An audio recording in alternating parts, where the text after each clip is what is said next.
Oh, hello there. I'm Belchen, a cute bear. In this class, I'll read to all of you Chapter 19 of Frankenstein, or the Modern Prometheus. Ass. Ah. Frankenstein, or the Modern Prometheus. Mary Wollstonecraft Godwin Shelley. Chapter 19. London was our present point of rest. We determined to remain several months in this wonderful and celebrated city. Claire desired the intercourse of the men of genius and talent who flourished at this time, but this was with me a secondary object. I was principally occupied with the means of obtaining the information necessary for the completion of my promise, and quickly availed myself of the letters of introduction that I had brought with me, addressed to the most distinguished natural philosophers. If this journey had taken place during my days of study and happiness, it would have afforded me an inexpressible pleasure, but a blight had come over my existence, and I only visited these people for the sake of the information they might give me on the subject in which my interest was so terribly profound. Company was irksome to me. When alone, I could fill my mind with the sights of heaven and earth. The voice of Henry soothed me, and I could thus cheat myself into a transitory, base, but busy, interesting, joyous faces brought back to spare my heart. I saw an insurmountable barrier placed between me and my fellow men. This barrier was sealed with the blood of William and Justine, and to reflect on the events connected with those names filled my soul with anguish. But in Clairville I saw the image of my former self. He was inquisitive and anxious to gain experience and instruction. The difference of manners which he observed was to him an inexhaustible source of instruction and amusement. He was also pursuing an object he had long had in view. His design was to visit India, in the belief that he had, in his knowledge of its various languages and in the views he had taken of its society, the means of materially assisting the progress of European colonization and trade. In Britain only could he further the execution of his plan. He was forever busy, and the only check to his enjoyments was my sorrowful and dejected mind.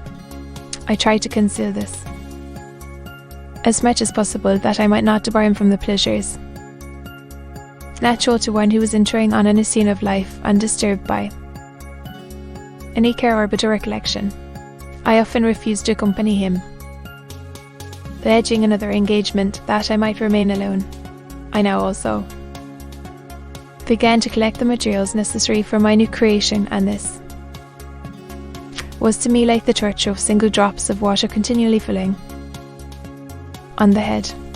Every thought that was devoted to it was an extreme anguish, and every word that I spoke in allusion to it caused my lips to quiver it and my heart to palpitate. After passing some months in London, we received a letter from a person in Scotland who had formerly been our visitor at Geneva. He mentioned the beauties of his native country and asked us if those were not sufficient allurements to induce us to prolong our journey as far north as Perth, where he resided. I legally desired to accept this invitation, and I, although I abhorred society, wished to view again mountains and streams and all the wondrous works with which nature adorns her chosen dwelling places. We had arrived in England at the beginning of October, and it was now February. We accordingly determined to commence our journey towards the north at the expiration of another month. In this expedition we did not intend to follow the great road to Edinburgh, but to visit Windsor, Oxford, Matlock and the Cumberland Lakes, resolving to arrive at the completion of this tour about the end of July. I packed up my chemical instruments and the materials I had collected, resolving to finish my labours in some obscure nook in the northern highlands of Scotland. We quitted London on the 27th of March and remained a few days at Windsor, rambling in its beautiful forest. This was a new scene to us. Mountaineers, the majestic oaks, the quantity of game, and the herds of stately deer were all novelties to us. From thence we proceeded to Oxford. As we entered this city, our minds were filled with remembrance of the events that had been transacted there more than a century and a half before. It was here that Charles I had collected his forces. This city had remained faithful to him. The whole nation had forsaken his cause to join the standard of Parliament and liberty. The memory of that unfortunate king and his companions, the amiable Falkland, the insolent Goring, his queen, and son, gave a peculiar interest to every part of the city which they might be supposed to have inhabited. The spirit of older days found a dwelling here, and we delighted to trace its footsteps. If these feelings had not found an imaginary gratification, the appearance of the city had yet in itself sufficient beauty to obtain our admiration. The colleges are ancient and picturesque, the streets are almost magnificent, and the lovely Isis, which flows beside it through meadows of exquisite verdure, is spread forth into a placid expanse of waters, which reflects its majestic assemblage of towers and spires and domes embosomed among aged trees. I enjoyed this scene, and yet my enjoyment was embittered both by the memory of the past and the anticipation of the future. I was formed for a peaceful happiness. During my youthful days, discontent never visited my mind, and if I was ever overcome by any the sight of what is beautiful in nature, or the study of what is excellent and sublime in the productions of men, could always interest my heart and communicate elasticity to my spirits. But I am a blasted tree, the bolt has entered my soul, and I felt then that I should survive to exhibit what I shall soon cease to be, a miserable spectacle of wrecked humanity, pitiable to others and intolerable to myself. We passed a considerable period at Oxford, rambling among its environs, and endeavouring to identify every spot which might relate to the most animating epoch of English history.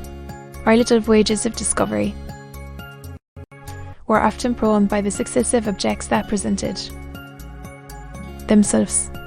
We visited the tomb of the illustrious Hampden and the field on which that patriot fell. For a moment my soul was elevated from its debasing and miserable fears to contemplate the divine ideas of liberty and self-sacrifice, of which these sites were the monuments and the remembrances. For an instant I dared to shake off my chains. I look around me with a free and lofty spirit, but the iron had eaten into my flesh, and I sank again, trembling and hopeless, into my miserable self. We left Oxford with regret and proceeded to Matlock, which was our next place of rest. The country in the neighbourhood of this village resembled to a greater degree the scenery of Switzerland, but everything is on a lower scale, and the green hills want the crown of distant white Alps which always attend on the piney mountains of my native country. We visited the wondrous cave and the little cabinets of natural history, where the curiosities are dispersed in the same manner as in the collections of Servox and Chamonix. The latter name made me tremble when pronounced by Henry, and I hastened to quit Matlock, with which that terrible scene was thus associated. Derby, still journeying northwards, we passed 2 months in Cumberland and Westmoreland. I could now almost fancy myself among the Swiss mountains, the little patches of snow which yet lingered on the northern sides of the mountains, the lakes, and the dashing of the rocky streams were all familiar and dear sights to me. Here also we made some acquaintances who almost contrived to cheat me into happiness. The delight of Clairvaux was proportionably greater than His mind expanded in the company of men of talent, and he found in his own nature greater capacities and resources than he could have imagined himself to have possessed while he is sated with his. If errors, I could pass my life here, said he to me and the man. These mountains I should scarcely regret Switzerland and the Rhine. But he found that a traveller's life is one that includes much pain. Amidst its enjoyments, his feelings are forever on the stretch, and when he begins to sink into repose, he finds himself obliged to quit that on which he rests in pleasure for something new, which again engages his attention, and which also he forsakes for their novelties. We had scarcely visited the various lakes of Cumberland and Westmoreland, and conceived an affection for some of the inhabitants when the period of our appointment with our Scotch friend approached, and we left them to travel on. For my own part, I was not sorry. I had now neglected my promise for some time, and I feared the effects of the diamonds. Disappointment. He might remain in Switzerland and wreak his vengeance on my relatives. This idea pursued me and tormented me at every moment, from which I might otherwise have snatched repose and peace. I waited for my letters with feverish impatience. If they were delayed, I was miserable and overcome by 1,000 fears, and when they arrived, I saw the superscription of Elizabeth or my father, I hardly dared to read and ascertain my fate. Sometimes I thought that the fiend followed me and might expedite my remissness by murdering my companion. When these thoughts possessed me, I would not quit Henry for a moment, but followed him as a shadow to protect him from the fancied rage of his destroyer. I felt as if I had committed some great crime. The consciousness of which haunted me. I was guiltless, but I had indeed drawn down a horrible curse upon my head, as mortal as that of crime. I visited Edinburgh with languid eyes and mind, and yet that city might have entrusted the most unfortunate being. Clovel did not like it so well as Oxford, for the antiquity of the latter city was more pleasing to him. But the beauty and regularity of the new town of Edinburgh, its romantic castle and its environs, the most delightful in the world, Arthur's Seat, Street Bernard's Wall, and the Pentland Hills compensated him for the change and filled him with cheerfulness and admiration. But I was impatient to arrive at the termination of my journey. We left Edinburgh in a week, passing through Cooper Street and Drew's, and on the banks of the Tay to Perth, where our friend expected us. But I was in no mood to laugh and talk with strangers or enter into their feelings or plans, the good humour expected from a guest, and accordingly I told Clovel that I wished to make the tour of Scotland alone. To you, said I'd enjoy yourself, and let this be our rendezvous. I may be absent a month or two, but do not interfere with my motions. I entreat you, leave me to peace and solitude for a short time, and when I return, I hope it will be with a lighter heart, more congenial to your own temper. Henry wished to dissuade me, but seeing me bent on this plan, ceased to remonstrate. He entreated me to write often. I had rather be with you, he said, in your solitary rambles, than with these Scotch people whom I do not know. Hasten then, my dear friend, to return, that I may again feel myself somewhat at home, which I cannot do in your absence. Having parted from my friend, I determined to visit some remote spot of Scotland and finish my work in solitude. I did not doubt but that the master followed me and would discover himself to me when I should have finished, that he might receive his companion. With this resolution, I traversed the northern highlands and fixed on one of the remotest of the Orkneys as the scene of my labours. It was a place fitted for such a work, being hardly more than a rock whose high sides were continually beaten upon by the waves.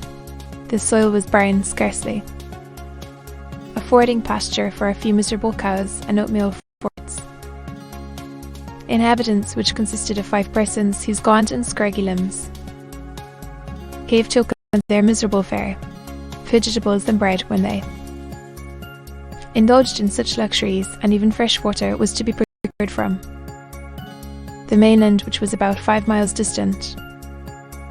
On the whole island there were but 3 miserable huts, and one of these was vacant when I arrived. This I hired. It contained but 2 rooms, and these exhibited all the squalidness of the most miserable. Anyway, the thatch had fallen in, the walls were unplastered, and the door was off its hinges. I ordered it to be repaired, bought some furniture, and took possession, an incident which would doubtless have occasioned some surprise had not all the senses of the cottagers been benumbed by want and squalid poverty.